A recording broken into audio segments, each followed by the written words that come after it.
teman-teman semua, Assalamualaikum warahmatullahi wabarakatuh. Kembali lagi dan bertemu lagi bersama saya Natalia Chandra Putri, mahasiswa Ilmu Komunikasi Universitas Amikom Yogyakarta. Oke, saya senang sekali karena ketemu lagi dengan teman-teman. Walaupun dalam media virtual seperti ini, saya sangat senang sekali karena teman-teman masih semangat dan masih berpartisipasi untuk lanjut materi dengan topik-topik menarik lainnya. Oke, siang hari ini kita mau membahas tentang toxic relationship. Apa sih sebenarnya toxic relationship itu? Mungkin ada teman-teman yang ingin berpendapat atau ingin menceritakan suatu kisah atau pengalaman yang mungkin pernah dialami sebelumnya. Boleh kita berbagi di sini ya. Oke, siapa yang ingin bercerita atau ingin mengajukan pendapatnya? Silahkan. Oke, silahkan Kak. Ya. Oke, terima kasih banyak atas pendapatnya. Selanjutnya saya undang satu lagi untuk teman-teman yang ingin menyampaikan pendapatnya. Oke, luar biasa sekali. Terima kasih untuk Kak Vega dan Kak Maya yang sudah memberikan sedikit cerita dan sedikit pendapatnya kepada kita semua. Oke, jadi toxic relationship itu sebenarnya hubungan yang merusak atau hubungan yang kurang adanya dukungan antara satu pihak kepada pihak yang lain. Nah, untuk itu, sebelum kita masuk ke materi, apa aja sih sebenarnya yang akan kita bahas pada pertemuan kali ini, yaitu tentang pengertiannya. Yang pertama, tentang pengertian toxic relationship itu sendiri. Yang kedua adalah ciri-cirinya. Apa sih sebenarnya ciri-ciri dari toxic relationship ini? Mungkin ada satu atau dua kemungkinan nanti kita bisa menghindari nih ketika kita menemui sebuah hubungan yang ciri-cirinya seperti itu, kita bisa menghindarinya. Nah, kemudian kita juga akan membahas tentang solusi yang bisa kita lakukan, solusi yang bisa kita terapkan dalam hubungan yang kemungkinan nanti kita berada di dalam suatu hubungan, lingkungan pertemanan kah, lingkungan persahabatan, lingkungan percintaan, ataupun di dalam sebuah keluarga.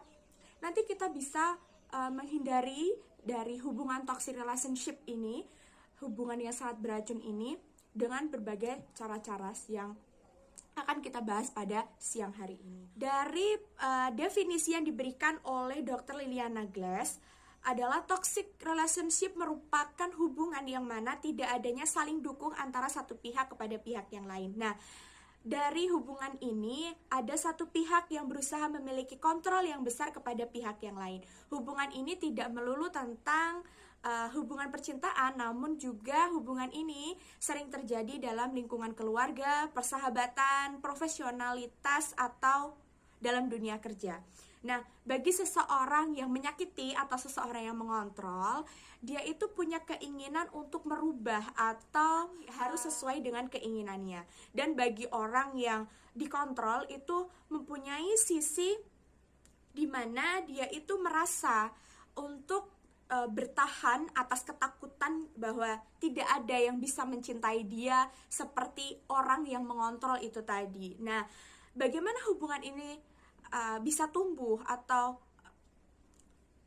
toksik ini bisa terjadi? Karena dari si pengontrol itu tadi telah hidup atau tumbuh dari keluarga atau di sekelilingnya itu memiliki hubungan yang kurang sehat, jadi dia itu tidak ada referensi hubungan yang baik itu seperti apa. Kemudian berdasarkan catatan tahunan dari Komisi Nasional Anti Kekerasan Terhadap Perempuan pada tahun 2019 yang saya ambil, dari 13.568 kasus kekerasan yang tercatat, sebanyak 9.637 berada di ranah privat atau 71%-nya berada di ranah kekerasan atau dalam hubungan yang lebih private gitu ya.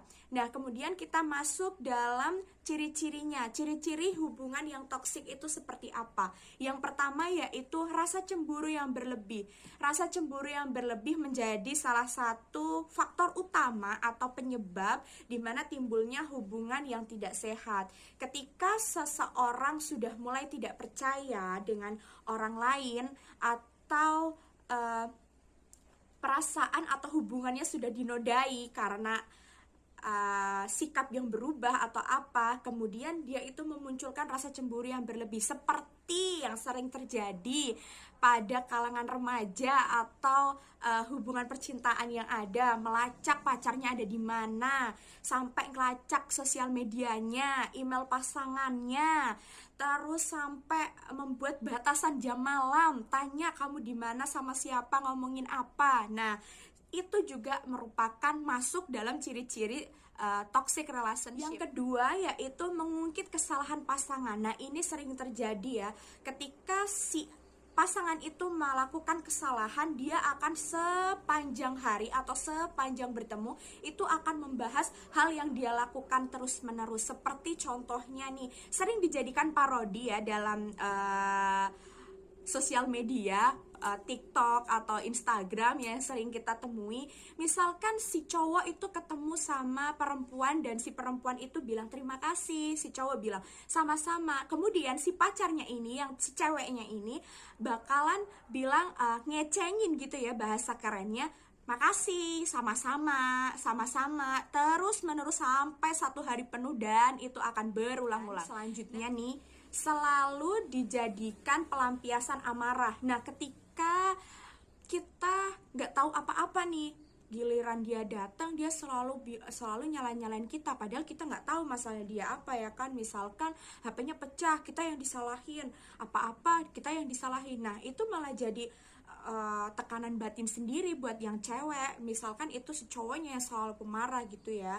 Nah, terus yang terakhir adalah adanya ancaman hubungan. Nah, ini nih yang paling bahaya. Ini bisa merusak mental, psikis, dan juga fisik juga itu bisa ya. Nanti kalau misalkan dia udah amarahnya udah tingkat tinggi banget, udah tingkat dewa banget, dia bakalan bisa nih mukul, atau dia ngancem-ngancem, kalau kamu ninggalin aku bakalan bunuh diri, kalau kamu ninggalin aku, nanti aku bakalan masuk ke jurang, contohnya seperti itu. Nah, dari ciri-ciri itu tadi, itu sangat tidak nyaman ya buat orang yang akan menjalani hubungan. Nah, gimana sih solusinya supaya kita bisa berhubungan dengan lama sama orang yang kita cintai. Nah, dan kemudian kita juga bisa mengkomunikasikan permasalahan dan hubungan bersama-sama untuk kedepannya, sehingga kita bisa menyelesaikan permasalahan yang ada secara bersama-sama. Kemudian kita juga bisa berkomitmen untuk saling menerima kelebihan dan kekurangan pasangan, saling percaya, serta memperlakukan pasangan dengan baik dan penuh kasih sayang. Kita berani mengambil keputusan. Kira-kira ketika kita sudah berada di hubungan yang tidak sehat, apa yang akan kita lakukan? Kita akan bertahan dengan hubungan itu, ataupun kita bisa pergi dan kita bisa memulai hidup yang baru dengan hubungan yang lebih sehat. Solusi terakhir, paling terakhir, jangan kembali lagi sama orang yang sama. Ketika kalian udah tahu kalau dia itu orangnya temperamen, orangnya itu ambisius, yang mengharuskan segala sesuatu harus tercapai. Nah, ketika kalian udah putus nih sama itu orang, jangan balik lagi. Nanti permasalahannya balik lagi kayak di awal. Nah, ketika kamu udah mengambil keputusan, yakini keputusanmu itu benar, karena kamu tahu, kamu menyadari kalau hubungan kalian itu salah. Nah, dari itu semua, dari apa yang udah kita bahas, jadi teman-teman tahu kan gimana hubungan yang sehat dan hubungan yang toksik itu seperti apa, dan solusinya, caranya, ciri-cirinya kita juga udah bahas. Jadi teman-teman tahu. Terima kasih untuk teman-teman yang sudah bergabung dan berpartisipasi juga tentunya. Semoga materi yang kita bahas tadi bisa bermanfaat untuk teman-teman semua. Maaf apabila dalam penyampaian saya kurang berkenan di hati teman-teman semua, dan ada kata-kata ataupun kalimat yang salah, saya mohon maaf. Dan semoga ketemu di lain kesempatan yang lebih membahagiakan lagi dengan topik yang lebih menarik. Saya Natalia Chandra Putri, terima kasih dan assalamualaikum warahmatullahi wabarakatuh.